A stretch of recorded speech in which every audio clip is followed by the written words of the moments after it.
গত ২৪ ঘন্টায় যে আবহাওয়ার যে আমাদের অবজারভেটরি থেকে যে আমরা তথ্যগুলো পেয়েছি, এর মধ্যে চুয়াডাঙ্গায় সর্বোচ্চ ৪৩ ডিগ্রি সেলসিয়াস রেকর্ড করা হয়েছে এবং রাজশাহী, পাবনা এবং যশোর চুয়াডাঙ্গা এই ৪টা জেলার উপর দিয়ে অতি তীব্র তাপপ্রবাহ বয়ে যাচ্ছে। এর বাইরে অর্থাৎ ঢাকা বিভাগ এবং খুলনার যে অবশিষ্ট জেলাগুলো আছে এবং রাজশাহীর যে অবশিষ্ট জেলাগুলো আছে, এর উপর দিয়ে তীব্র তাপপ্রবাহ বয়ে যাচ্ছে। আর আপনার রংপুর এবং বরিশাল বিভাগের উপর দিয়ে মৃদু থেকে মাঝারি ধরনের তাপপ্রবাহ বয়ে যাচ্ছে। এর সাথে সাথে আপনার চিটাগাংয়ের অধিকাংশ ডিস্ট্রিক্টের উপর দিয়েও মৃদু থেকে মাঝারি তাপপ্রবাহ বয়ে যাচ্ছে। আর পূর্বাভাসের কথা যেটা বলা হয়েছে যে আগামী ২৪ ঘন্টায় দিনের তাপমাত্রা সামান্য পরিমাণ বৃদ্ধি পেতে পারে এবং রাতের তাপমাত্রা প্রায় অপরিবর্তিত থাকবে।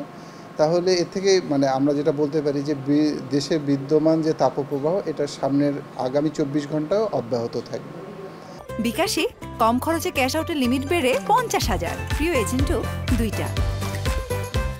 আর অন্যান্য যে আপনি সোর্সের কথা বলতেছেন সেটা হচ্ছে যে বিএমডি সবসময় WMOর যে নিয়মাবলী আছে এর মধ্যে নিয়মাবলী মেনেই তাদের অবজারভেটরি থেকে যে তথ্যগুলো পাই এগুলোর তথ্যই আমরা ব্যবহার করি এবং আমাদের অ্যানালাইসিস এবং সমস্ত মানে আমাদের যে কার্যক্রম আছে এখানে আমরা এই সব তথ্য ইউজ করি।